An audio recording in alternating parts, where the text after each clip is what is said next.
Hi, I'm Psionic, and I love Pokemon. Well, maybe love is a strong word.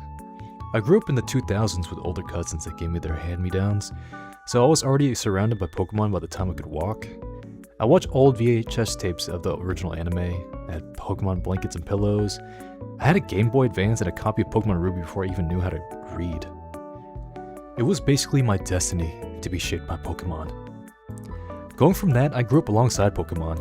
I still watched the show whenever it came up on TV, and I kept getting the games as they came out to play them. Thanks, Dad. Even now, I still keep up with the news of the brand new monster designs and play the games when I have the chance. So, by definition, I love Pokemon. Right?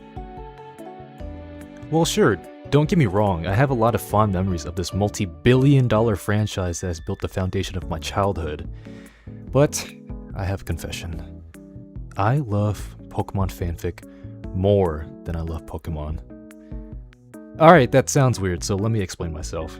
Another thing you should know about me is that I spent a lot of time on the internet as a kid. I still do, but you know what I mean. And what does a kid with all the free time in the world do on the internet?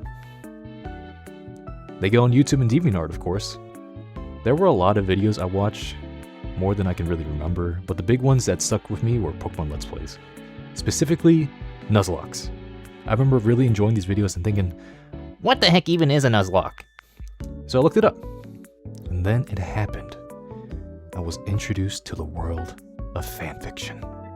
You probably already know because of how huge it is now, but for those who don't, a Pokemon Nuzlocke is a way to play Pokemon with a set of self-imposed rules.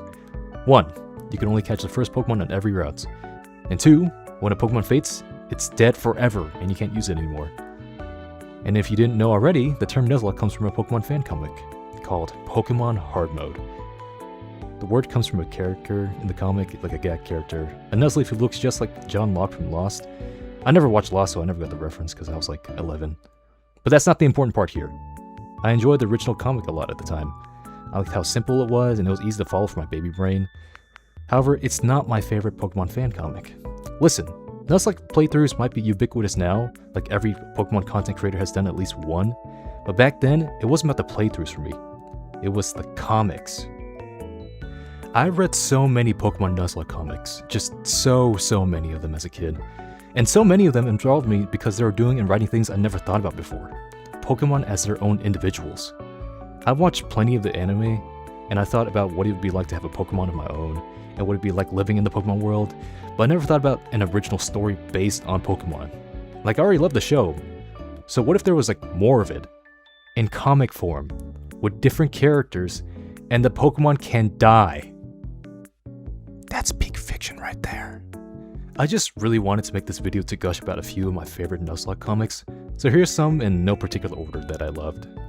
Number 1, the original Pokemon Nuzlocke, Pokemon Hard Mode. We have to start from the beginning here.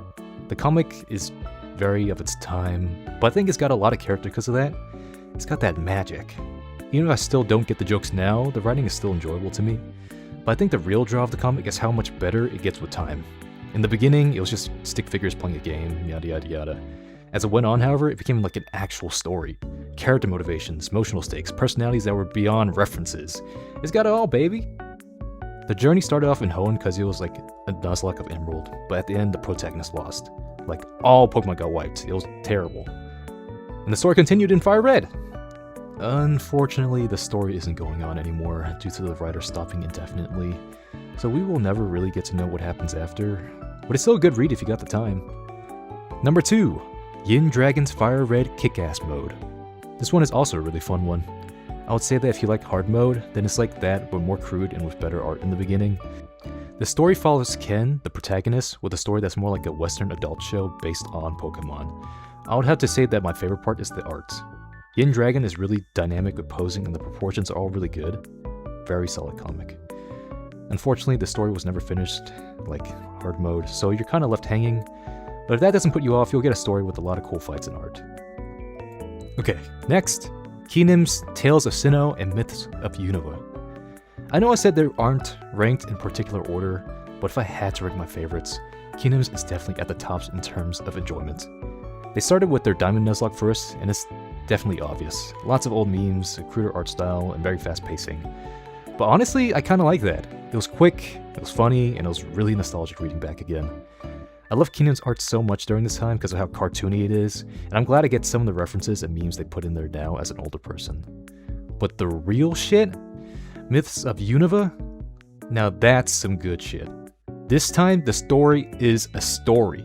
The protagonist is the daughter of the protagonist of Tales of Sinnoh, and there's lore within the world that was added by Kenim. Familiar faces are reworked into a story that Kenim wanted to tell, and I think the additions really added a lot. All the characters and the Pokemon felt like they mattered, and they weren't just a set of stats that you couldn't use anymore once they fainted. It felt real, you know? Not to mention how beautiful the art is. Like, wow. Kenim's got really good when they started this new comic. I highly recommend Myths of Unova by today's standards. And trust me, I'm a critical guy, so I know something's good, and that means you know something's good, because of how critical I am. And those were just a few favorite Nuzlocks from my childhood. I didn't go into depth about a lot of them because I didn't want to spoil too much, but I promise you that you'll be missing out a lot if you don't read them. I know that Nuzlocks are the hot thing for Pokemon YouTubers to make videos about now, but I really do miss the time when it felt more like a creative piece to tell stories. It was exciting waiting for the next page of a comic from artists you only knew from a website.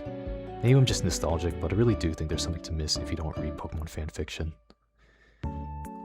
Now, if only there was a really good Pokemon fanfiction I can talk about later. Huh. Hi, this was my first video on YouTube, so I hope you liked it.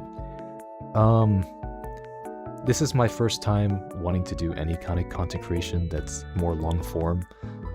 I have a TikTok and an Instagram and a Twitter and a Blue Sky, so if you want to follow those, make sure you follow them. And if you want more videos like this, make sure you like and subscribe, because I want to do this. Okay, that's it. Goodbye.